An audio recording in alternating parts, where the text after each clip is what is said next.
Results को फिर हम इस स्टडी में रिसर्च में स्टडी करते हैं, विच कैन बी रेंडमाइज्ड और it can B non randomised. Randomised का मतलब है कि हम रैंडम तरीके से अपने कंट्रोल ग्रुप को जो है वो कंपाइल करते हैं, जबकि नॉन रेंडमाइज्ड स्टडी में it's a very controlled manner, जहाँ पे एक सेलेक्टिव तरीके से हम अपने पेशेंट्स को कलेक्ट करते हैं। जबकि ऑब्जर्वेशनल स्टडीज जो है, यहाँ पे हम सिर्फ ऑब्जर्व करते हैं, we are just observing whatever is happening with our subject, we are not intervening in any way possible. तो उसमें हमारे पास आ जाती हैं डिस्क्रिप्टिव स्टडीज और एनालिटिकल स्टडीज। तो इनका कोई डिफरेंस मुझे बता सकता है कि व्हाट्स द डिफरेंस, जब दोनों ऑब्जर्वेशनल ही स्टडीज हैं तो इन दोनों में क्या डिफरेंस है, डिस्क्रिप्टिव और एनालिटिकल में?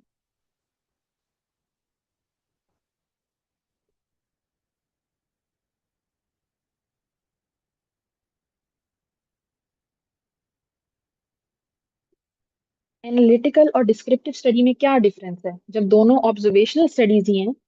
तो फिर हम इंटरवेंशन भी नहीं कर रहे, तो दोनों डिफरेंट, दो एक अलग एस्पेक्ट्स क्यों बनाए गए हैं?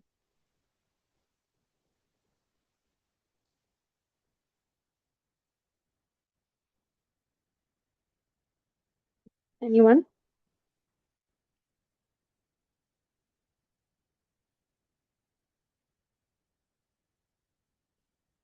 किसी को नहीं पता? अच्छा, चले मैं बताती हूँ।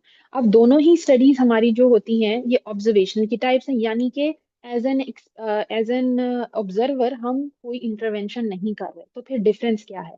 डिस्क्रिप्टिव और एनालिटिकल के नाम से ही आपको पता लग जाएगा। डिस्क्रिप्टिव स्टडी में we are just describing what is happening in front of us, यानी कि हम सिर्फ एक कोई भी कंडीशन हमने पकड़ी, ठीक है, और उस कंडीशन की हम सिर्फ सिंपल फ्रीक्वेंसी बता रहे हैं, और या फिर उसका होना बता रहे हैं, उसकी अकरेंस बता रहे हैं। We are just telling about the occurrence और फ्रीक्वेंसी ऑफ अ कंडीशन। जैसे कि एग्जाम्पल के तौर पे हम लेते हैं कि एक लंग कैंसर के पेशेंट्स हैं, हम सिर्फ ये देख रहे हैं कि कितने पेशेंट्स में हुआ, उसकी फ्रीक्वेंसी बता रहे हैं, मीन मीडियन कुछ भी हम जो है बता रहे हैं। इसकी एग्जाम्पल बता देती है, जैसे केस रिपोर्ट्स होती है, केस स्टडी होती है। केस स्टडी में हम क्या करते हैं, सिर्फ एक केस को हम स्टडी करते हैं, कुछ हम उसमें इंटरवेंशन नहीं कर रहे होते, हम सिर्फ उसको स्टडी करके बता रहे हैं कि जी ये हुआ है बात, और हमने उसमें कोई इधर से उसकी तारें कहीं और नहीं मिलाई हैं। जबकि एनालिटिकल स्टडी में क्या होता है कि हम एनालाइज कर रहे होते हैं, एक ऑब्जर्वेशन को दूसरी ऑब्जर्वेशन के साथ एनालाइज कर रहे होते हैं, उनका आपस में रिलेशनशिप देखते हैं। तो एनालाइज हम क्या करते हैं कि क्या एक फाइंडिंग जो हमने देखी है उसका दूसरी फाइंडिंग के साथ, एक ही जो हम स्टडी कर रहे हैं उसमें दो फाइंडिंग्स का आपस में कोई रिलेशनशिप है, कि रिलेशनशिप के जिस तरह से एक lung cancer is the outcome, एक मेरे पेशेंट के जिनमें मैं स्टडी कर रही हूँ लंग कैंसर पे, तो क्या लंग कैंसर के साथ स्मोकिंग के रिस्क का कोई रिलेशनशिप है? This is analysing different aspects और different findings and finding a relationship between those two. तो क्या exposure, like for example smoking का कोई रिलेशनशिप है with the outcomes as lung cancer? तो इसमें हमारे पास जो है वो आ जाती है examples of cross sectional study, we have the case control, we have the cohort study and the crossover study.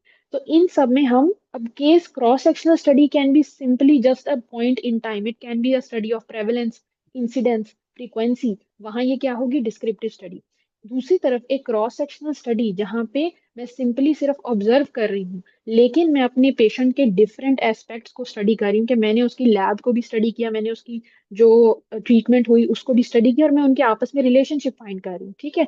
For example, मैं अपनी ही स्टडी की एग्जांपल देती हूँ कि एंटी फॉस्फोलाइपेज ए टू रिसेप्टर हमें पता है कि मेम्ब्रेनस नेफ्रोपैथी में पॉजिटिव आते हैं, ठीक है।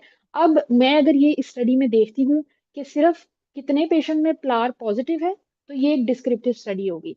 सिंपली मैं उसमें ये बता रही हूँ कि क्या फ्रीक्वेंसी थी प्लार की पॉजिटिविटी की। दूसरी तरफ अगर मैं ये देखती हूँ कि जिन मेम्ब्रेनस के पेशेंट में प्लार पॉजिटिव था, तो क्या डिजीज सेवेरिटी के साथ भी उसका कोई रिलेशनशिप था, क्या ट्रीटमेंट रिस्पॉन्स के साथ उसका कोई रिलेशनशिप था? So this is me finding a relationship between two factors in a study. So that is an analytical study. It can be cross-sectional study at one point in time. It can be a case control study. वो हमें पता है case control क्या होती है, कि जहाँ पे हमारे पास एक केस होता है और एक कंट्रोल ग्रुप होता है। एक ग्रुप को हम ऑब्जर्व कर रहे होते हैं जिसमें कोई भी फाइंडिंग होती है, जिसमें कोई ट्रीटमेंट चल रही होती है, हम कोई इंटरवेंशन नहीं कर रहे, हम सिर्फ ऑब्जर्व कर रहे हैं। और एक ग्रुप है जो कंट्रोल के तौर पे वहां पे यूज हो रहा है, ठीक है। एक उसके अलावा हमारे पास आ सकती है cohort study. So what is a cohort study? Cohort study में हम एक कोहॉर्ट लेते हैं, a group of specific population लेते हैं, दैट कैन बी डिजीज